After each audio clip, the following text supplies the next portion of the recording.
Miðað við aðgerðir stjórnvalda mætti ætla að skattsvik sé helst að finna meðal einyrkja og iðnaðarmanna í smáum viðskiptum manna á milli.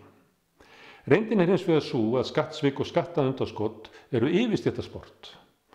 Því meiri tekjur og meiri auð sem fólk á, því líklegra er það til svíkjölda skatti. Þetta er svo stórkostlegt, þessi fylgni, að á meðan að meðalmaðurinn í Skandinavíu, samkvæmt rannsóknum, er að svíkja innan við 3% af tekjur sínum undan skatti, að þá er meðal skattsvik hinna allra tekjuhæstu og auðugustu 30% af skattskyldum tekjum.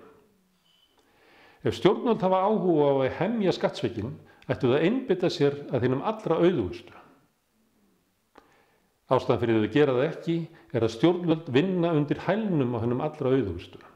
Þess vegna er okkur talin trú að skattsvik sé helst að finna meðal einyrkja og iðnaðarmanna, venjulegs fólks, en ekki meðal hinna allra auðugustu sem þó er augljóst að svíkja allra mest undan skatti.